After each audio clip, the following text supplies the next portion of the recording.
आप ये जो छटा देख रहे हैं, आज के इस जिज्ञासा समाधान में सिर्फ जैन धर्मावलंबी ही नहीं, बल्कि जो सारा का सारा ईश्वर वारा यहाँ पर उमड़ाया है, और वो सभी भक्तजन आज गुरुवर के चरणों में सकल समाज यहाँ पर आई हुई है, वो यहाँ पर जिज्ञासा रखेंगे। बाल ब्रह्मचारी भैया गौतम भैया जी, जिन्होंने की भाग्योदय में बड़ा चमत्कार किया था, जो 4 पाठशालाएं अलग अलग थी, अलग अलग जो था, सबको चारों पाठशाला को एक छत्र के नीचे लाए, और जो वहां पे असीम कालीन शांति विधान, असीम कालीन जो वहां पर भक्तांबर चल रहा है, उसको एक सूत्र में पिरोने का काम किया था। जिज्ञासा रखेंगे हमारे बाल ब्रह्मचारी भैया गौतम भैया जी, जो अपनी सरल, सहज और बड़ी ही सादगीपूर्ण मुस्कान के लिए जाने जाते हैं। पूरे ईश्वर वाला समाज को आज लेकर के आए हैं, और वह अपनी जिज्ञासा रख रहे हैं। परम पूज्य पावन गुरुदेव के चरणों में प्राणी मात की तरफ से बारंबार नमोस्तु गुरुदेव। हे गुरुदेव, जिस प्रकार भगवान के समूह शरण में शेर और गाय एक घाट पे पानी पिया करते हैं, ऐसे ही गुरुदेव आपके भी समूह शरण में सभी समाजें एक होकर जिन संस्कृति की, भारतीय संस्कृति की रक्षा करती हैं, गुरुदेव आज आपके चरणों में जैन समाज के साथ ब्राह्मण समाज, ठाकुर समाज, पटेल समाज, साहू समाज, राय समाज, विश्वकर्मा समाज, यादव समाज, रेखबार समाज, सेन समाज, दच्च समाज, प्रजापति समाज, अहिरवार समाज, सोनी समाज एक साथ मिलकर निवेदन कर रही है, हे गुरुदेव आपके चरण जयोदय तीर्थ क्षेत्र ईश्वरवारा में पड़े, यही भावना लेकर हम आए हैं गुरुदेव। नमोस्तु गुरुवाय, नमोस्तु गुरुदेव, नमोस्तु गुरुदेव। गुरुदेव आपने पंथवाद को, गुरुदेव आप पंथवाद को मिटा रहे हैं, हे गुरुदेव आप संतवाद को मिटा रहे हैं, हे गुरुदेव आपके उपकारों को कौन यहां चुकाएगा? विश्व शांति के लिए इतना पसीना कौन बहाएगा? देखते हैं गुरुदेव सुबह से शाम तक 30 क्षेत्रों के लिए समय देते हैं, विश्व शांति के लिए 30 क्षेत्रों के लिए इतना पसीना कौन बहाएगा? हे गुरुदेव आप अद्भुत और निराले हैं, हे गुरुदेव आप अद्भुत और निराले हैं, शीतलाचार को शीतलाचार कहने की हिम्मत करने वाले हैं। हे गुरुदेव आप अद्भुत और निराले हैं, डाकू को डाकू कहने की हिम्मत करने वाले हैं। चिंगारी छिटकाने से हिम पर्वत पिघल नहीं जाते, चिंगारी छिटकाने से हिम पर्वत पिघल नहीं जाते, बादल कितना भी चाहें सूरज को निगल नहीं पाते, बादल कितना भी चाहें सूरज को निगल नहीं पाते। चंद हवाओं के झोंके कब चट्टानों को तोड़ गए, चंद हवाओं के झोंके कब चट्टानों को तोड़ गए, कब सूरज चांद सितारे मिलकर तूफानों का रुख मोड़ गए। हे गुरुदेव आपके लिए जो उपसर्ग करेंगे और कराएंगे, एक दिन आपकी शरण में आकर शांति धारा जरूर करवाएंगे। गुरुदेव ईश्वरवारा में शांति प्रभु और सुधा सिंधु की छांव है, ईश्वरवारा में शांति प्रभु और सुधा सिंधु की छांव है। ईश्वरवारा कोई साधारण जगह नहीं है, सुधा सागर जी का गांव है। गुरुदेव आपका सानिध्य मिले शांतिनाथ की छांव में, हे गुरुदेव आपका सानिध्य मिले शांतिनाथ की छांव में। माता जी, छुल्लक जी, भैया जी, दीदी जी सभी पधारे सुधा सागर जी के गांव में,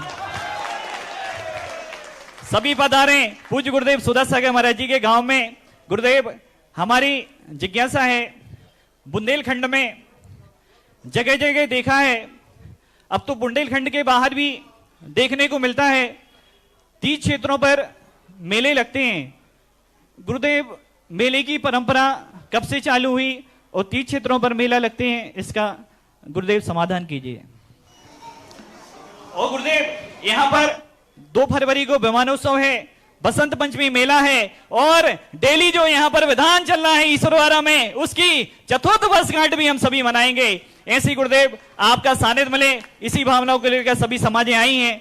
2 फरवरी दिन संडे का दिन पड़ रहा है और पूरे सागर से हमारी कमेटी बसें लगा रही है। बेगमगंज, राहतगढ़, खुरई, जड़ुआखेरा, नरियावली, बांदरी आदि आदि जगह से भी बसें लगाई जा रही हैं। सभी लोग उसमें पधारें। गुरुदेव हमारी जिज्ञासा समाधान करना। नमस्ते गुरुदेव। बुंदेलखंड एक बहुत प्राचीन इतिहास में गर्वित है।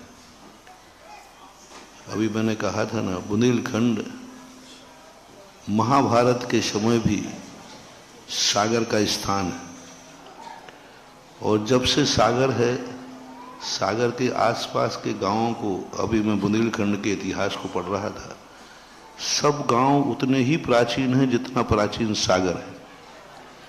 सागर का सबसे प्राचीन गढ़पैरा माना जाता है और उसमें तुम्हारे ईश्वरवाड़ा गांव का बहुत बड़ा नाम सांची के स्तूप के शिलालेख में मिला है।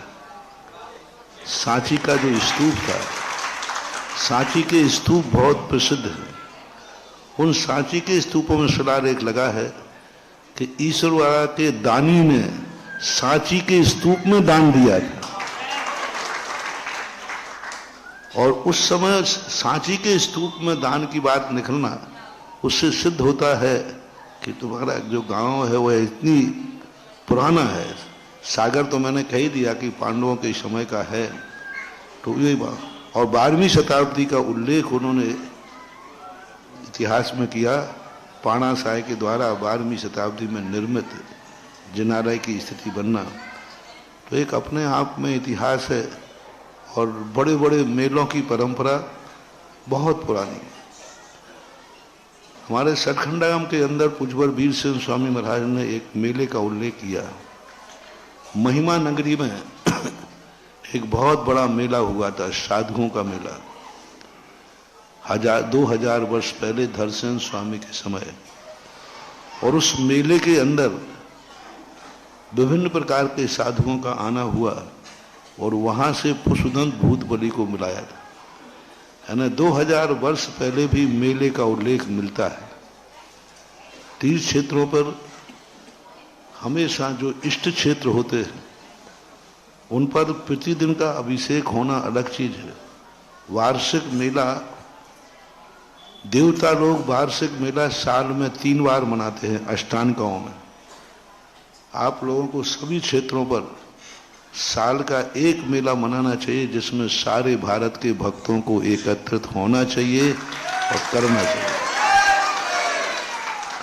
क्योंकि तीर्थ जो होते हैं किसी एक के कल्याण के लिए नहीं होते। बहुत मंदिर होते हैं, इनमें भी वार्षिक महोत्सव का, वार्षिक कलशाभिषेक की एक परंपरा है 10 लाख पर्व के बाद, वो भी बहुत प्राचीन है। प्रतिदिन का अभिषेक करना अलग चीज है और जो वार्षिक कलशाभिषेक होता है उसका अभिषेक का गंधोदक करना अलग चीज है। प्रतिदिन के अभिषेक में मां तुम्हारे लिए ही भावना निहित है, उसमें उतनी ही शक्ति है। वार्षिक महोत्सव पूरी समाज के लिए किया जाता है तो गंधोदक में इतनी ताकत होती है कि पूरे समाज का भी हित करता है। इसी प्रकार मंदिरों के अंदर तीर्थ क्षेत्रों की वंदना करने तो तुम लोग जाते ही हो, जाते रहते हो, उनका फल अलग है। क्षेत्र पे जाकर के वंदना करना, अभिषेक करना, दर्शन करना, ये सब होता है।